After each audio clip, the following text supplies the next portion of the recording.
and Mike Show.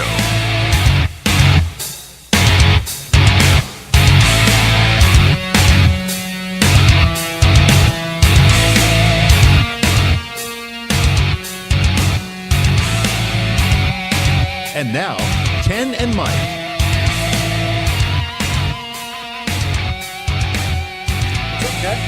What's up? What's up? What's up? Yeah, so we are live, right? Tonight we are doing things A little different in a good way, though. Yeah.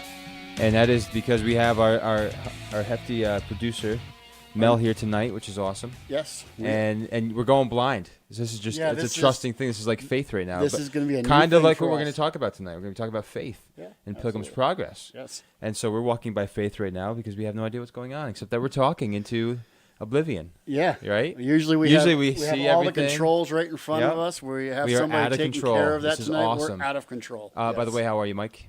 Excellent, Kenny. How are you? How was your week? It was really good. I hope all you guys are doing well. And by the way, right now, if you guys can just don't stop what you're doing, but definitely share this video as you're watching. Put it out there. We have a great guest on tonight, Steve Cleary, who is the man. He's one of the filmmakers of Pilgrims Progress. Yes. And we're going to talk to him. But first, we do want to talk about something too. We're going to talk about Friday night we went and saw a movie. Oh yeah. Now we don't have to do that right now, but I'm just going to get to that later. Right. We got to go to that. 'Cause I'm a little frustrated. Yeah, we had an experience. Speaking of movies. Take the opportunity right now. Share this with all your friends on Facebook. Share this link. Let everybody know you're watching us. Go on YouTube. Yeah. Click the bell, as That's Mel right. says. That's right. And get involved. Get involved. That's right. That's right. Yeah, get involved. Be a part of the show. And by the way, we without further ado, we want to show a quick promo, and then we're going to bring Steve Cleary up and running with us in just a moment. Whenever you're ready there, sir.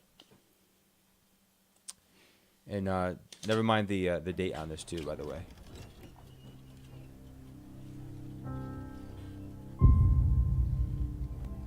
We have to get out, Christiana. It says so in this, and I believe it.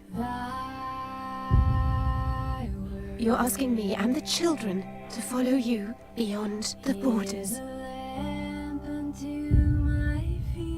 Keep that light in your eye and go straight towards it. Do not turn to the right or to the left. Keep on the straight path. You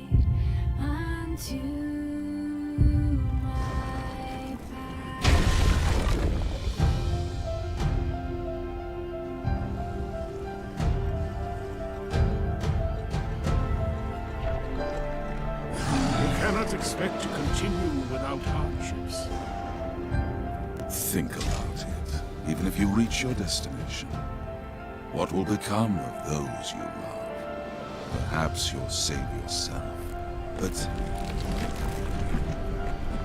what of them?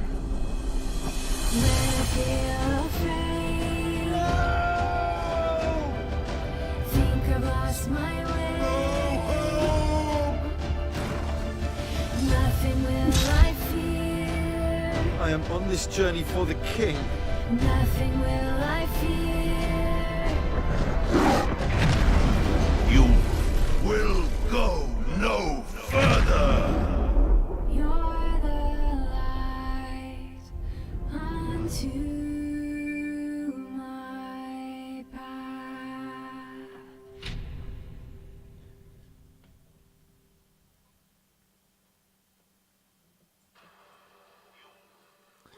And we are back, and again, this is an incredible film which I got to see, and it's amazing. And we have with us on the line Steve Cleary. Steve, thank you so much for joining us tonight on the Ken and Mike Show. We know that we started your work in missions in 1989. It says, and you're a volunteer for the Voice of the Martyrs. That's amazing. Yeah, it's been a long ride, but I think it's all been part of the journey that's led to where I am now and the projects that God has me doing now. Absolutely, and you and your excuse me, I don't have his name right in front of me actually. Oh yeah, Robert Fernandez. You two started an organization in Costa Rica. Our studio is there in Costa Rica. That's where we made the Pilgrims Progress. How did you end up in Costa Rica, if you don't mind me asking? That's amazing. Well, it's a beautiful place for sure. Yes. But Robert is actually from Costa Rica, so it made it natural. He had a lot of good connections there. He had worked with studios there previously, and just the people are, they're artistic and they're hardworking, and it just seemed to be a place we could save a little bit of money. It didn't save a ton of money, but it saved a little bit of money, and it was in a studio that we set up. We were able to rent the building, buy the computers and the software. And I think that's one of the ways we really were able to make the Pilgrims Progress much more affordable than people realized. And we loved working with the team there. We still have a bunch of animators working on projects for us, and we look forward to projects in the future as well. Definitely, it's a great place to have a studio. Yeah, that's amazing. I'm a little familiar in that area. I lived in Guatemala for a while. It's beautiful. The people are beautiful, and like you said, cost effective. Absolutely, I can see how that's possible there. Now, this particular film, though, and we'll get to some questions, but you literally this film, it states is that it's with a missions first mindset. Tell us a little bit about that. Yes, we definitely wanted to make a film for the world and not just a film for America. And I love going to see good Christian movies. Some are better than others, but they seem to be, so many of them, just made for an American audience. American actors, American script, American humor. And even if they're inspiring, I'm like, how come we're not making films, like the Jesus film, Right. a film for the mission field? So even choosing the title of the Pilgrims Progress, which is internationally known, and then say, why not have a film that we can share freely around the world? And I can tell you, some people looked at us weird when we made that originally. They were like, are you kidding? You're going to give it away? Yeah. Like, how are you going to get your money back? And I'm like, I don't know. I said, we're not giving it away to Amazon, but really, if it's just a right thing to do, right? And we are already in production in 12 languages. That's awesome. We've already had thousands of downloads in the Middle East for the Farsi language. And we're seeing what happens when you take good Christian content and you present it to the mission field, you present it to the world. And, it's great. I would often say the hardest thing in the world to do is take an independent Christian film and, market it and take it to theaters in the U.S. But the easiest thing to do is to take a great Christian film and bring it to the world, because they're starving. The mission field is starving for content like this. Absolutely. And I think you provide that in this movie because, again, it's not just for, sometimes somebody thinks of animation or cartoon, it's for kids or something, but this has a serious story that's impactful for my age group or your age group or teenagers, kids. Anybody can kind of get with it, and it gives a great salvation message. I love it. The story does really we say translate so well, because it's the story of every Christian. It's our journey. And when we were showing it for the first time in Iran, the guy that was interviewing me, he says a lot of the areas have been destroyed with flooding and mudslides. And to them, they're living the city of destruction physically right now. He goes, you have no idea how much that they can identify with this, because they've lost everything. The destruction has already happened, and they're looking for hope. And so to see the spiritual message in the story of the Pilgrims Progress was very encouraging to them. And I never looked at that. I never looked at it that way. That somebody who, their home has been destroyed, their communities have been affected by natural disasters. I mean, it is destruction. We're all going to face it. This whole world's going to face it eventually. Right. But they're facing it right now. And it was encouraging to me to know that could even be used in that sense. They could identify with the story that way. Absolutely. See, I remember reading this book when I was, when I first came to faith, probably back in 1992. Did you read this book as well as when you were a child? And what was your passion about the story of the Pilgrim's Progress? For me, I had worked a lot with persecuted Christians, and I had begun a relationship and traveling with Pastor Richard Warmbrand, who was in prison 14 years. And so I was studying every single story of a Christian martyr or a persecuted Christian that I could get my hands on. And when I came across John Bunyan, who wrote the story, I was fascinated with the fact that he chose to stay in prison because he wouldn't stop preaching the gospel. he could have been released from prison at any time if he just had agreed to stop preaching the gospel. And he said, no, if you let me out, I'm going to preach. And so he stayed in prison. And I was fascinated by that. And so when I learned that he wrote this book, he wrote a number of books, but of course the best-selling one, one that's most well known, is the Pilgrims Progress. I was fascinated by the story because of the story behind it. And so I was always reading about John Bunyan and reading bits and pieces of the Pilgrim's Progress. And it was different for me. I realized a lot of people sit down and read the book, and some people read it every year and they go cover to cover. I always gravitated to the individual stories within the Pilgrim's Progress. And I always went back to thinking about John Bunyan wrote it in prison, the story behind it. And that's really what captivated me. That's what made the biggest impression on me. Absolutely. It's crazy. 340 years ago, and I don't know what prisons were like back in that time. Yeah. I imagine they're not as, well off as they are today. So how did you come to faith? I came to faith when I was 12 years old. Literally on my 13th birthday, I accepted Christ, and I just felt the draw. I mean, I grew up Catholic, but I wasn't really a Catholic. To my family just told me I was Catholic, and maybe I went to church, Easter and Christmas to a service. So I would say I grew up Catholic, but that's not true, because I didn't, because I wasn't dedicated even in the Catholic faith. And I just felt the draw that there has to be something more to this life. I struggled a lot as a kid because I couldn't speak right. I had a severe speech impediment, and so during my life I struggled, and I got bullied, and I didn't have an identity, and just felt so fearful all the time. But I just felt this draw from God, and I literally prayed. I didn't know how to pray. I just prayed that my parents would go to church so I could go to church. Right. And 6 weeks later, they sat my brother and I down, and they said, "Hey, we're going to church now." And I'm like, "Great, sign me up. I'm going." Yeah. Answer to prayer. And I learned about accepting Christ when I was 12, and I thought maybe I was too young. And on my 13th birthday, I said, "Okay, I'm old enough now." I don't really know what happened that one day, but I remember that's when I chose to give my life to Christ. And it's been an up and down journey, but I just always felt that draw, that why are we investing so much in this life? If we really believe the Bible and really believe the story, in the story really that the Pilgrim's Progress reveals, why ain't we living the King's path and drawing as many people with us as we can? And I found through just struggles of life that that's the lasting joy. That's the joy nobody can take away from you. It doesn't matter if you have money or you have debt or you have health or what you have. I mean, when you're on the King's path and you know your destiny, the celestial city, eternity, and you want to bring people with you, that's the secret to this life for a Christian. Right. That's where it's at. But Amen. It took me a long time to realize that. And I think I invested a lot in this world. I think we're trying to sometimes we're guilty of trying to create heaven here on earth. Make everything perfect here. That's right, yeah. And then when things go wrong, we go, why did that happen? Well, they're going to go wrong. Yeah. Yep. I think we can all attest to that. That's the whole message. Yeah.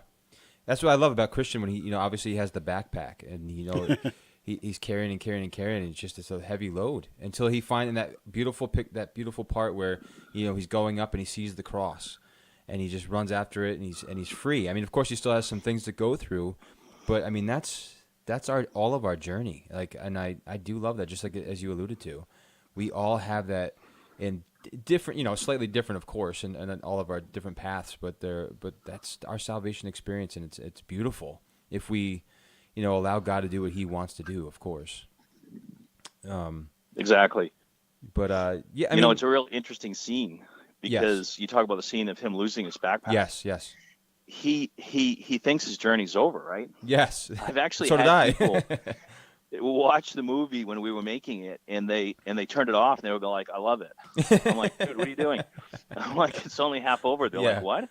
No, he made it.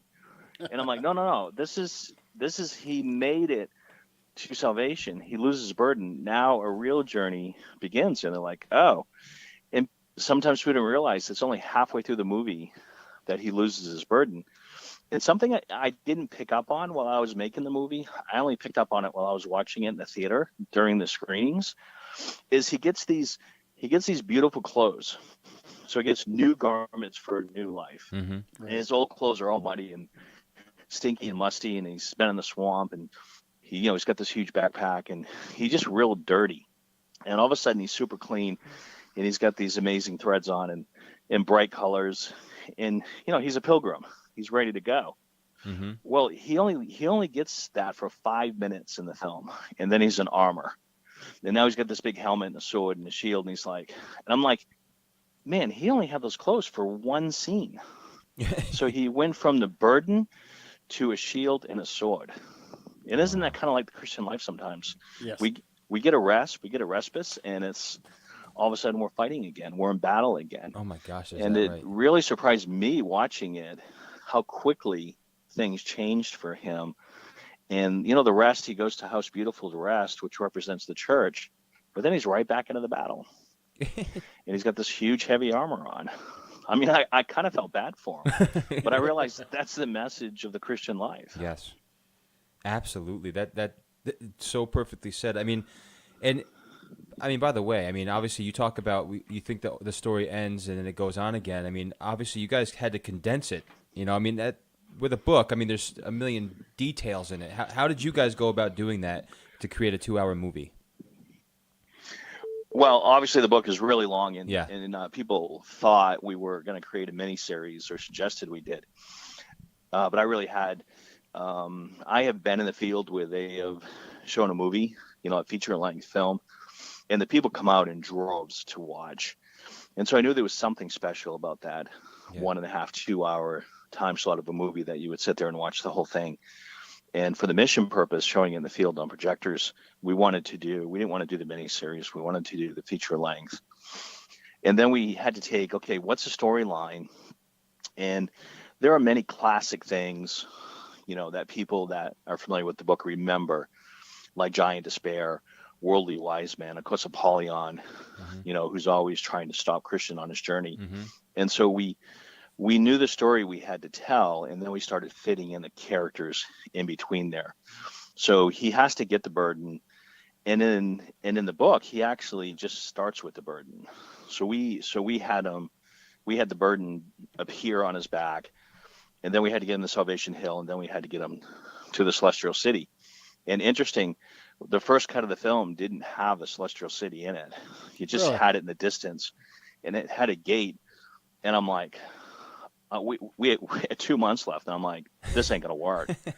I want to see what's on the other side of that gate. I want to see the end. And they go, we don't have time. We got 2 months left. We got to create heaven. And what does heaven look like? Where do we come up with that imagination of, of course it's an allegory, but the Celestial City. And we just brought all our team back together, doubled up the staff, and said, we need to create the Celestial City. We need to have that grand finale. I said at first looked a little bit too much like Turkey. We had to change some of the architecture. And I'm so glad we did that, because it has the beginning, the middle, Salvation Hill, in the end. And it was really filling in the pieces between those three events that everybody goes through.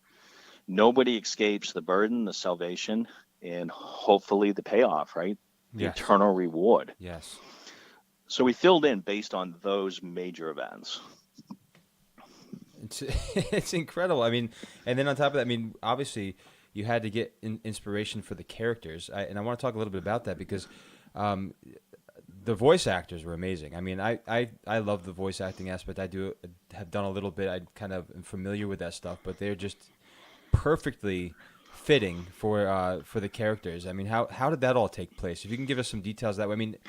Who did the casting, directing? How'd you find these perfect characters? Not only the characters on the film, but the actual actors themselves. Yeah, we started all the casting in London, and we had a lot of people we've worked with other projects, and they laid down all the voices for us, and we started animating to those voices. Oh, okay. And then as the film started to take life, we realized that we wanted to have some known actors in the film. And that's when we took 3 characters. We took Evangelist and the Interpreter, and then the scene at Vanity Fair. And we took those 3 characters and we said, let's go out and find people that are known that can help us and really bring this thing to life. And for Vanity Fair, Ray Comfort had seen some of the film and he goes, you got to talk to my friend Ben Price, and he's a voice impersonator. So we actually used him to voice like 4 characters at Vanity Fair. And it was so fun working with him. You should have seen him in the studio because he had to work against himself. So he'd play one character, play the other. Yep. And he's got this one-man show going. Yeah, it was hysterical. And Judge Haygood is actually one of my favorite characters, even though he's a bad guy. I just think he's just the way about him speaks so much. Just his name, Judge Haygood. And he's like, he's just the opposite. He's like, what the heck? You don't do anything in my fair, so you're guilty. If you go out and sin, you're okay. But if you're righteous, that's just, he goes, it's so unnatural, to be a good person. So I'm assuming that's the character you connect with. Yeah, exactly. It's for me, it's Judge Do Good. I have to keep doing good and facing these struggles. But it is people. I think people find it weird that that's one of my favorite characters because he's one of the bad guys. But I also see this world as Vanity Fair.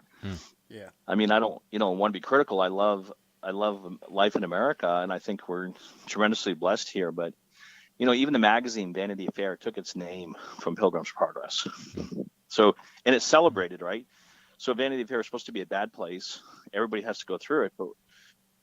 But Vanity Fair magazine said, no, it's all good. So that hey good kind of made sense to me.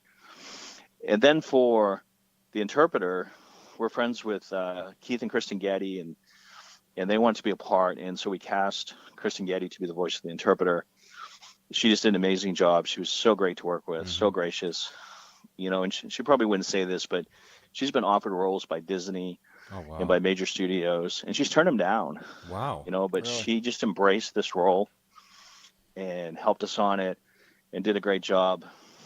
And then I was speaking at a film festival, and a guy came up to me named John, and he goes, would you like some help with some voices? He goes, I worked on Odyssey and some different, and I said, sure. I said, who do you have in mind? And he mentioned John Rhys Davies, and the name didn't ring a bell.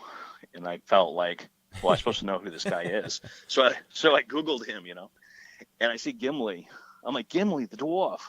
Oh, wow. From Lord of the Rings. I'm like, yeah. I'm like, seriously, dude, you can get him? Wow. And so we reached out to him, and we sent him an offer, and it was ridiculously low. And he called back, and we ended up going to New Zealand, spending a couple of days with him. He did the voiceover. And after, he's such an amazing man to work with. After we were finished, he's very blunt, right? So he goes, Steve, when I saw your offer, I told my agent, I'm like, are you nuts? Are you crazy? He says, like, no way. But I saw the man that had referred you, this man, John. And John had an amazing testimony of just being faithful through hardships. And John Rhys Davies said, this man witnessed to me, he doesn't even know it. His faith inspired me, not because of what he knew or what he said, but because I knew the hardships he was going through and health-wise, and he never gave up on his faith. He goes, that's why I did your film for this price. And I'm like, wow, isn't that great? That's awesome. That here's a celebrity, but he's just touched and blessed by a man who's unknown but remains faithful. And I thanked him, and we had a great time with him. Yeah, that's awesome. In New Zealand, God just puts these things together. Yeah, he's good like that. Yeah, it's amazing. Hey, and by the way, we are speaking with Steve Cleary. He's one of the filmmakers of the Pilgrims Progress, and Steve, this came out. You guys actually launched this. It was Easter weekend, correct? We did. We were on Thursday and Saturday of Easter weekend. We just were in the theaters for 2 days. Okay, got you. Now, do you foresee it going back in theaters, or it's just going to go straight out to the world, so to speak? I thought about it because we sold out the theaters, and we were hoping to get more theaters and more dates added. Just a real tough thing to do for an independent Sure. Christian filmmaker, Yep. Right. to lock up those screens. And we prayed about it a lot. We talked about it. And we just decided to be thankful. The theaters were full. It went well. Our distributor was Fathom, and they said we were the highest grossing movie they had done all year. Wow. And we said, don't do any more Christian films. We'll keep, no. We said that, we were glad for the success. And we're going to churches. But the exciting thing is that if people write to me, and they do all the time, and they say, hey, I got this opportunity, I witnessed in a prison, and I lead a Bible study. Can I show you a film? And we do outreach at a homeless shelter. Can I show you a film? And I always say yes. Awesome. And by not being locked into a studio contract, by not being locked into some distribution agreements, I now have the privilege and the blessing of saying that. And really, that's the prize for me. It's been 5 long years. I carried that burden, and it just keeps growing and growing and growing. I'm like, well, am I getting rid of this burden?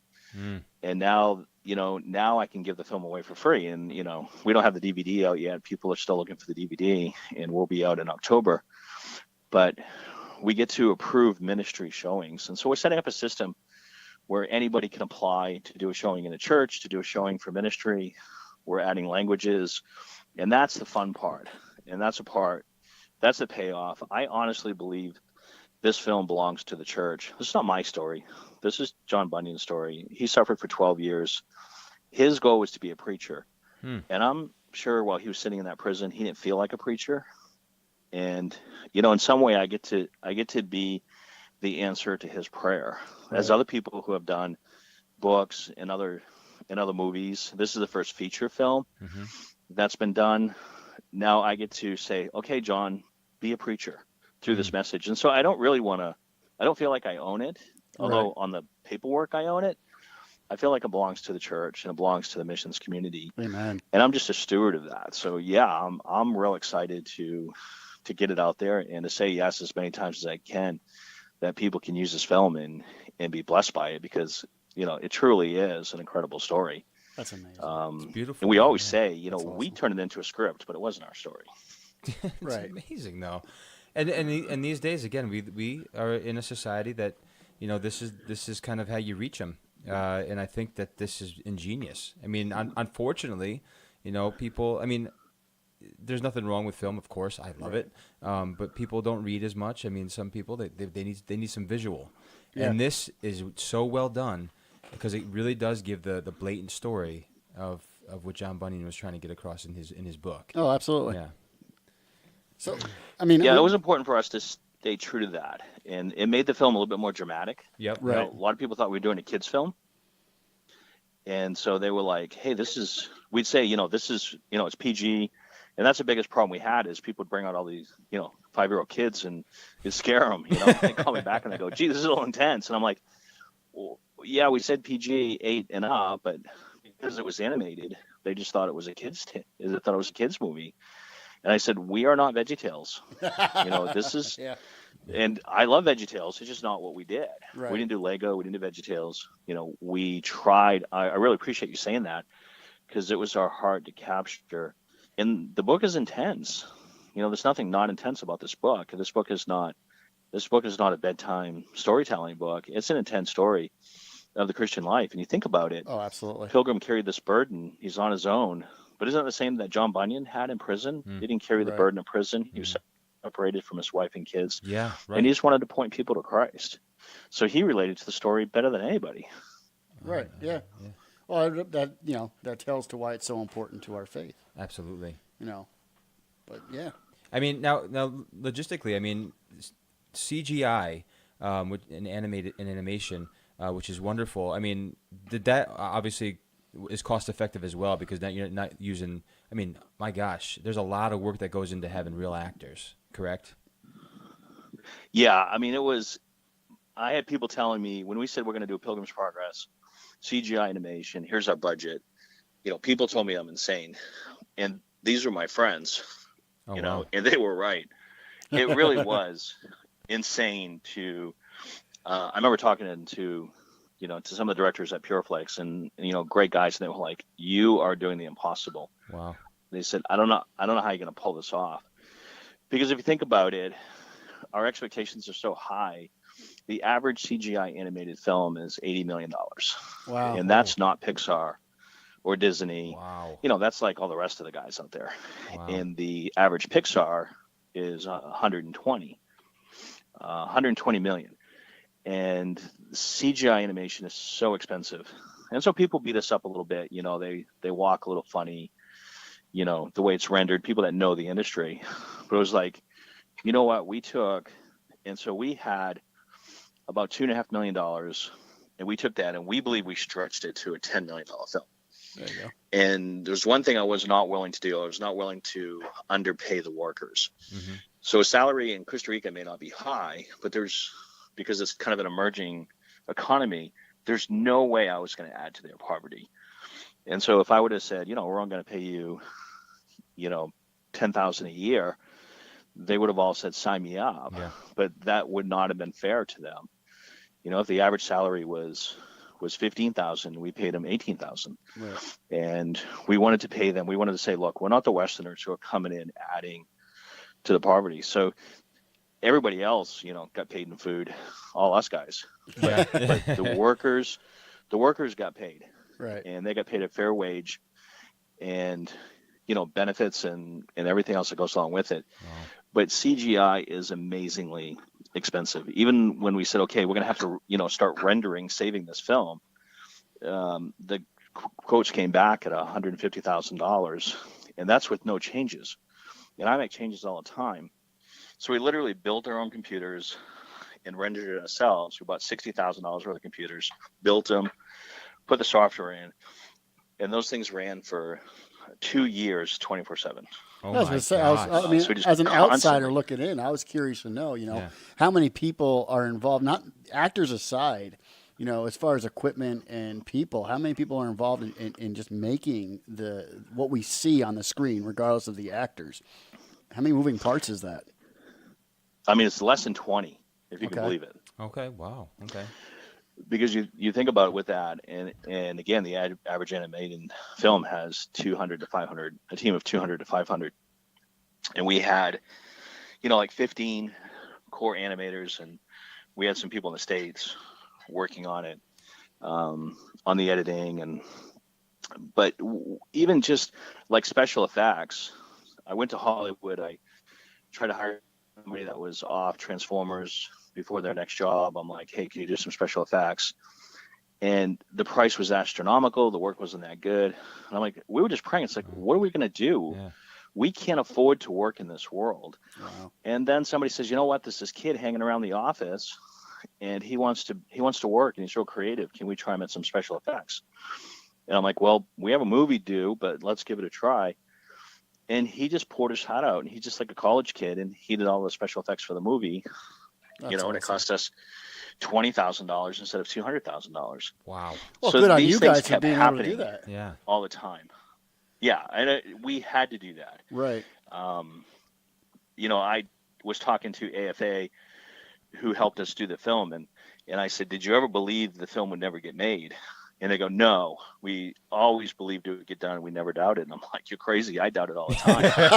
You know, I'm like, are you really? Seriously? That's awesome.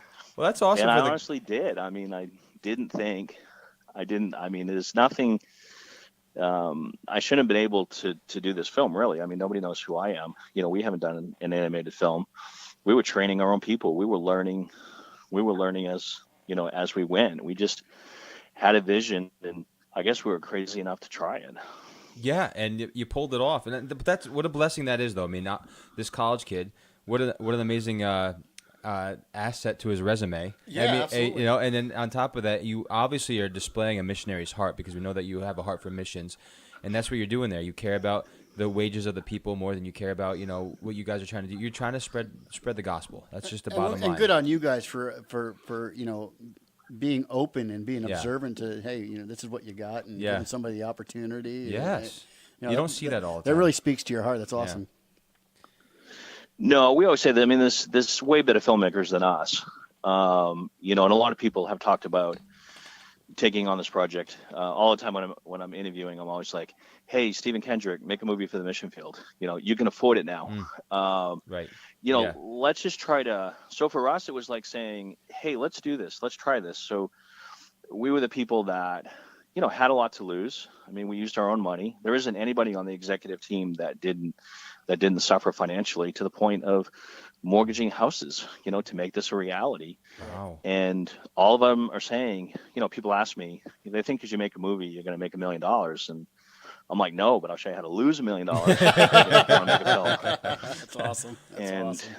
It's just a perception, right? You get a film in theaters, and I'm like, no, it's crazy. We were working, 16 hours a day for 30 days, our whole team, because we did our own marketing as well. So we couldn't afford to hire a marketer.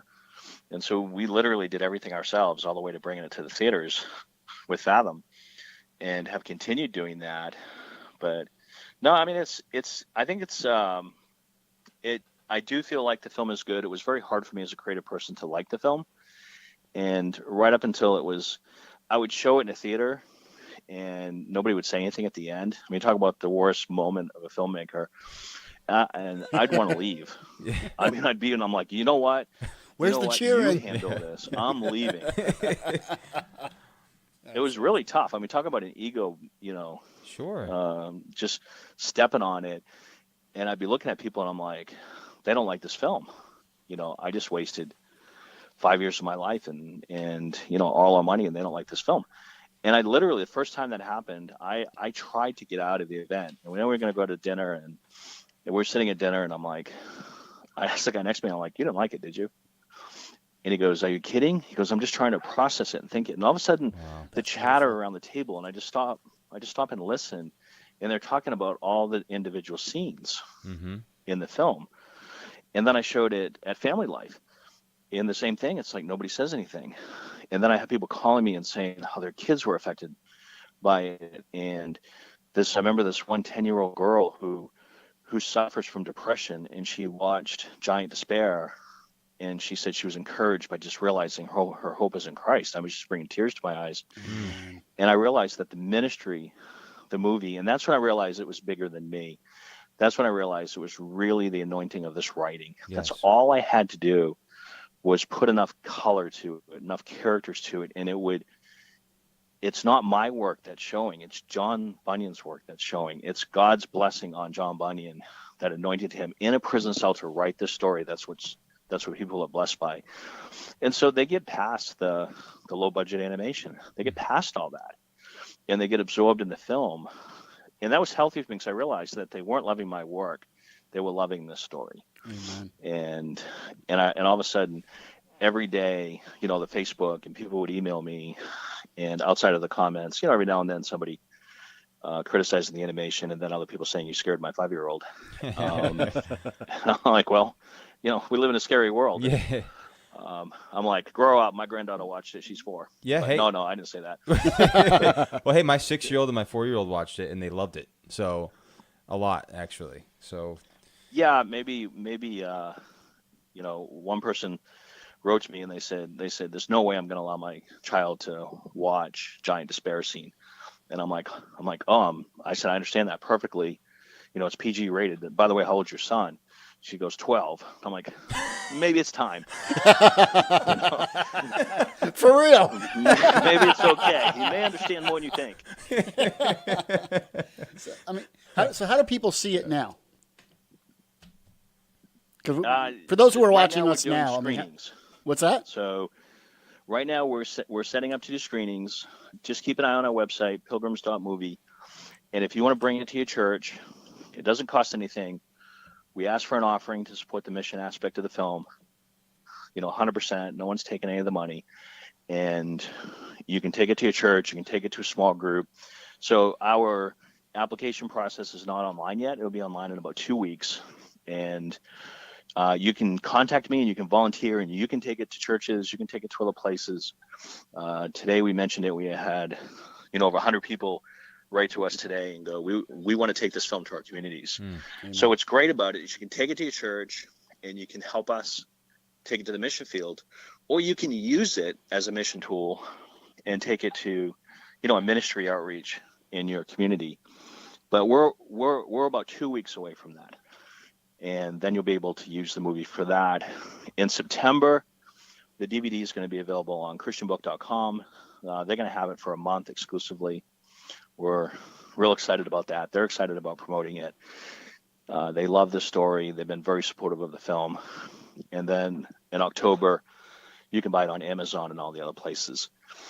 We don't know what we're doing with Netflix or anything yet. We're really kind of praying and see what happens. One thing we don't want to do is lock up the film in a way that just doesn't allow as many people as possible to see it. Yeah. So, and really we favor the Christian outlets, and the non-Christian outlets pay more. So we have to be good stewards of the money, but that's not really what it's about. Right. We believe the long term and I have investors to pay back, and we're praying we can, but this was a ministry for us, and we're starting another project, and we believe that we have to be faithful to, we're going to need God's blessing every step of the way, because we're starting a project 10 times bigger than Pilgrims. Really? So people thought I was insane before. We're actually working on a project to animate the entire Bible. Ooh. Wow. We started it. We've been in production actually 2 years in prototyping. We think we're on the style now. It's going to be called iBible. And again, it's something that I originally thought I could make and sell. I mean, So we'll have to have people, you on again to when that comes Absolutely. about and promote that. It makes me I go, hope so. man, I wish there was something that we could do. I mean, we Yeah, work absolutely. for free, so whatever you need. Yeah, we'll plug it for you. Yeah. But all right, that's great. I'm gonna cancel the check I was gonna send you guys. no. Wait. Well, listen. How much was that? 5,000? Right. Oh, Save the money. Each. Well, there you have it, folks. This is we've been talking with Steve Cleary. He is one of the filmmakers for Pilgrims Progress. What an amazing conversation, Steve. We so appreciate what you're doing with this and your attitude in presenting this movie to the world, and from a faith-based perspective, which is what it's all about. And you're keeping it at its root, which is amazing. Thank you so much for joining us. And seriously, if I don't know what, but if there is something we could ever do, man, we're on board. Yeah, get in touch with us again when you get the other thing going. Well, and you're we'll be a doing part of it. I mean, that's what we need to do. We just need to get the word out. Right? Yeah, that's right. So thank you guys for taking the time. Oh, Hey, yeah. thanks for coming on, man. We appreciate it. All right. Have a good night. Yeah, you too. God bless. Bye.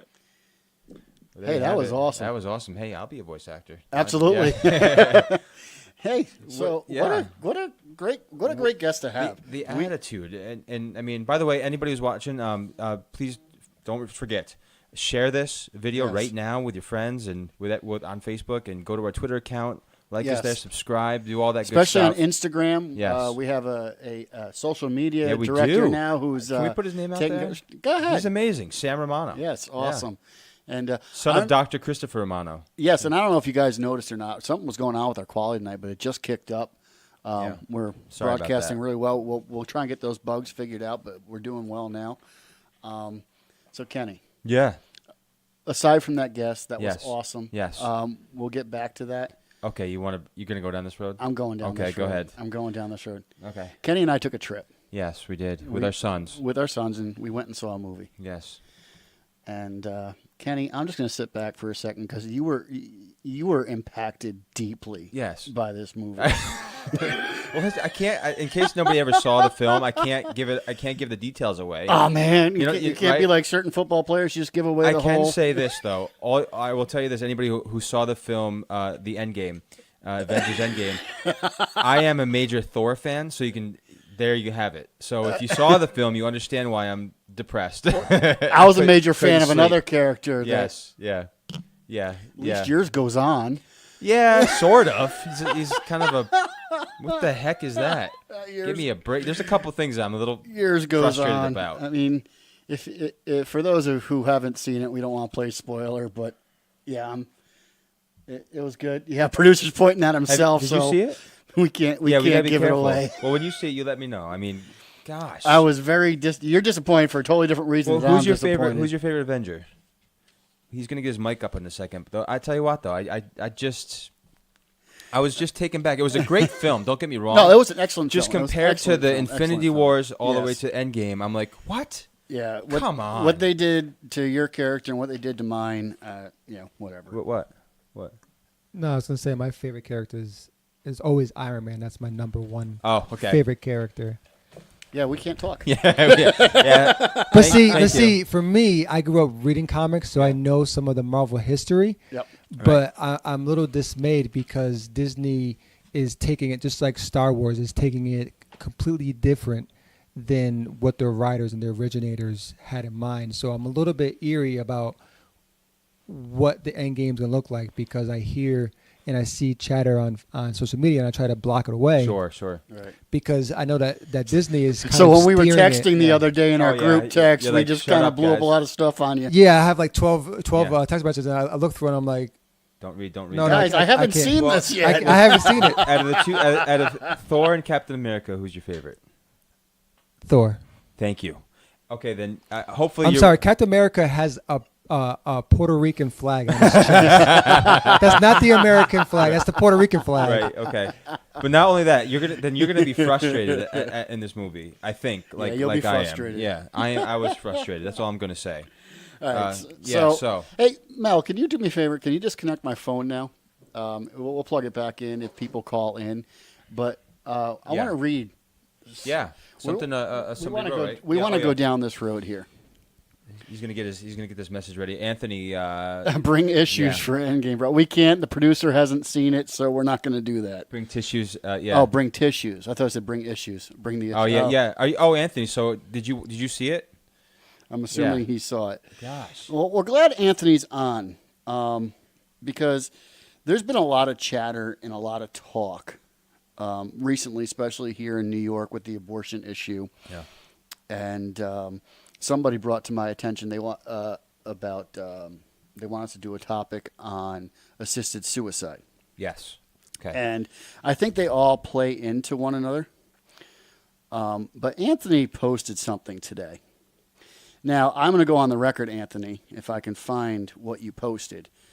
I'm going to go on the record to say I agree with your heart. I disagree with your post, per se. I'm having a hard time finding it right now. While you're doing that, I'm just Okay. going to answer him real quick. Yeah, and just real quick too, you got a message on here too. And were you frustrated about the Thor thing, or did that not bother you? I don't know who your favorite character is. The whole Captain America. If my producer's not listening, what he was able to do with a certain someone's hammer, really frustrated I kind of me. know about that part. You can't is miss that? that. I even turned to you in the film, and I was like, They should have made him they should have made Thor maybe just a drunkard or whatever like that. Not the way he ended up being though. That's just gosh.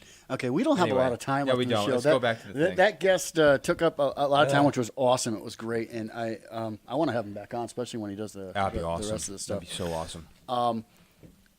I think we'll do a show with what Mrs. O'Connell asked about with the Yes. assisted suicides. We still need to get to the vaccination thing and all that stuff. Lots to get to. But there's a lot of talk right now on social media about abortion. Yeah. And you know where I stand. But let me just read, and we can talk about it. Let me read what Anthony put up here. I like his heart in the issue. Yeah. You'll see with some of the issues I have Yeah. with it, though. Okay, so here's the deal, he writes. Banning abortion is extreme, as there are circumstances where quality of life must be considered for the baby. Not to mention, if we do ban it, it will just be, available in the black market. It will be expensive and dirty. I have a problem with that whole preamble there. Okay. And we talked about that at the beginning of the show. But then what he proposes, I'm all for. Okay. All right. Read this. This is controversial. It's very but controversial. please but listen up. I agree. I agree with what he proposes. All right, but how about this? Fetus disposal falls on the customer. I like that. That's right. When the operation is done, the nurse hands you a plastic Ziploc clear bag with the remains. I'm sorry, I don't mean to laugh. No, I know what you're saying. But the Yeah. visuals just yes. See the remains of your child for yourself and decide that if that human is life, I think he wants to say. If you're even slightly saddened or mortified by this, then you know you did wrong. So I'm assuming he agrees that abortion is wrong. Yeah. Okay. I'm just assuming. I'm not putting words in your mouth, Anthony. You see, there's a lot of tough talk when human life begins. So a heartbeat is not enough to qualify? ? Then there should be no problem for you to witness said heart once it's dead. You don't get to talk tough about abortion, but then wash your hands on your righteous high horse without getting your hands dirty too. It's easy to pretend all is okay and righteous when you are the one who took or put the contract out on a life. The hitman, on the other hand, is the one who has to experience the death. If human life doesn't begin till after you get the abortion, this shouldn't be a problem for you. I like it. I like it. I mean, it's extreme and it's graphic and it makes a point. Yes. It could never be done, obviously, for certain particular reasons, obvious reasons. But it's a lot like what they do with a lot of the crisis pregnancy centers do, where they ask you to get an ultrasound first before you get the abortion, because it allows you to visualize what you're about to do. And you'll notice a lot of people, the liberal left will say, well, we're guilt tripping into not doing it. No, we're giving them an opportunity to really feel the impact of what they're about to do, to really kind of put a cognitive understanding on how much is at risk. And it's not just the risk of the baby, by the way. It's the risk of regret down the road and saying, what did I do? Because let's just put it, I mean, I know that there's some ladies that tout out there in speeches that they loved it, which is gross and inappropriate and disgusting to me. No, it tells you where their heart is. Right. But, there's a lot of women out there that does a disservice to those women out there who are really mortified still today from, 20 years ago of having that abortion or whatever it was.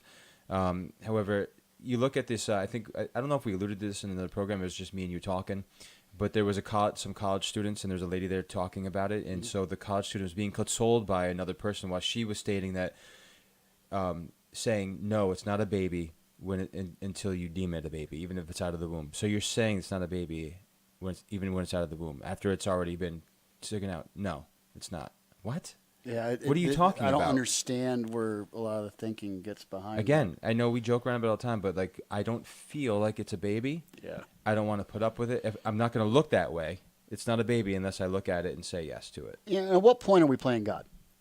Yeah. All right. We all know in this show, and anybody that's watching kind of goes along with assisted suicide as well. Right. We can't play anybody who watches this show or knows us. Now, this is not strictly a Christian show. We say that, and everybody's allowed to participate in the show. That's the reason for the platform. But from our faith perspective, all life, can I say all enough? All life is given by who? God. Yeah. By God. So it is not up for us to classify quality life. It is not up for us to classify if it's going to have a viable life, how long it's going to live. Because a lot of people argue, it's only going to live for maybe 24 hours outside the womb. Fine. Yeah. That's not for us to determine. God saw that life was valuable, deemed that it was worthy enough to have its 24 minutes, 24 hours, 24 years of life. So be it. I have no idea what just happened to our screen, but anyway. Yeah. That's my point. I mean, who are we to dictate and say when life is important, when it's not? All life is important. It is always important. And I take issue with what he said here in the beginning. Banning abortion is extreme, as there are circumstances where quality of life must be considered. That's not for us to determine. You're going to refresh that. Yeah. Sorry, guys. Our system's being a little weird. We know what's very interesting about his statement is that's a testimony of Abby Johnson. Yeah. Right. She worked in an abortion clinic for years and never saw the end until one day a doctor or whoever wasn't there to do what they were supposed to, and she had to go into the back room and take this dismembered body and put it back together, and she couldn't. That's her testimony. Right. So working in that environment and never seeing the end result to now being faced with that end result shattered her world and brought her to faith. Well, the thing that always bothers me is people always say, well, what about the person who was raped? What about the person that, was incest and stuff like that? Are you going to make a full decision on whether or not abortion should be allowed or not allowed on a case that is like 0.0000001% Right. of all the abortions Well, it's that always happen. the minority Right. making the rule of the majority. Correct. And the likelihood of that happening. So now there was just saying that that rape is at an extreme level, that it's happening at extreme rates. Right. That majority of these abortions a majority of them are from rape. Yep. No, majority of them are from people who, and it's very interesting that now they have this whole stance on no sex.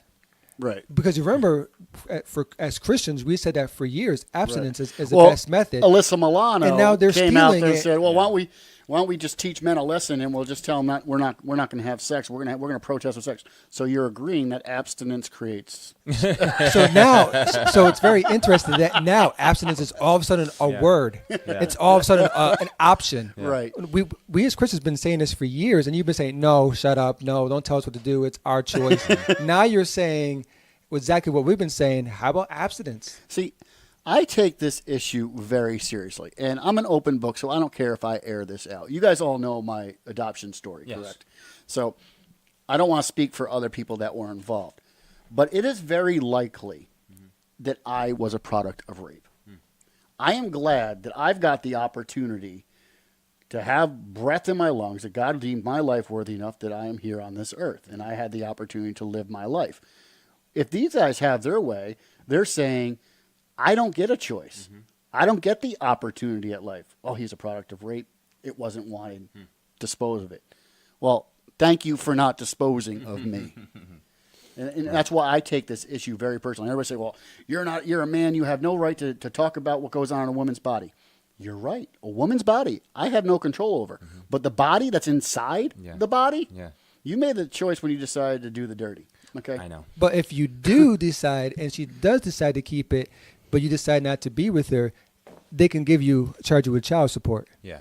Yes. For, quote unquote, a baby that's not a baby. Right. So you can't have it both ways. Should we read what he said here? He did respond, and I'll make sure we're not ignoring him. It comes down to this. People are drawing the line of what constitutes life where it suits them. Their circumstances and their definition scientifically supports this flexibility. So the reform their perception of it to allow them to live with themselves. But that perception will fall apart the moment they see the reality, and nothing is more real than a body. True. Right. I think we're going to have to continue this. Yeah, no, another for sure. time. Yeah. But this is a hot topic, and I think maybe we'll get into the assisted suicide and where that plays into the faith, and it dovetails into the abortion issue, does, yeah. and then the other issues that are brought up. So, listen, really seriously, these topics obviously are important to you, and they're hot to you. Please continue to write. What is it? The Ken and Mike Show at gmail.com. The Ken and Mike Show at Submit Gmail. your questions, topics that you would like involved in the show. You can also hit us up on Instagram and right here on Facebook and submit the topics. What's important to you? What do you want to see talked about or spoken about or just even the topics that we've already covered? Please give us your opinions. What do you think about them so far? I mean, we want to hear from you so that we can have a And better if you want to find out understanding. what the faith perspective is on it, maybe you don't agree with us, and that's fine. But we can still hash it out and talk about it. Yeah, of course. And have a Yeah. dialogue about Yeah. it. So, literally, seriously, bring the topics, bring the questions, and we really want to sit down with a cup of coffee, have a talk with you. Absolutely. Talk That's what about it is. Right here on the Ken and Mike Show. And so, basically, guys, again, thank you. Make sure you hit our Twitter account. Go to Instagram. Of course, every Tuesday, 8 p.m. Eastern Standard Time at Facebook Live. We're coming on next Tuesday, of course. We'll be bringing more at you, maybe another guest or two. We never know, or three or four. Yeah, we got a why bunch not? of people coming up. And we are looking forward to it. So, again, thank you so much. And we appreciate. We're just waiting. Here we go. And we say thank you to our media people thank now. You thank Steve you, Cleary, for coming on tonight. That was an awesome guest. Yep. Once again, follow us on Facebook and YouTube and Instagram, even Twitter. I forgot to mention Twitter. Yeah, Twitter. We are on Twitter. We are on Twitter. And get your questions, get your topics to us. This show is about you, and we want you to be involved. Yeah, so again, join us next week right here, Tuesday, 8 p.m. Eastern Standard Time for the Ken and Mike Show. As always, Anthony says topic option, pride. Pride. He loves talking about pride. Okay. Maybe we'll hit that up. next week on the Ken and Mike Show. Thank you guys so much. God bless you. Tune in.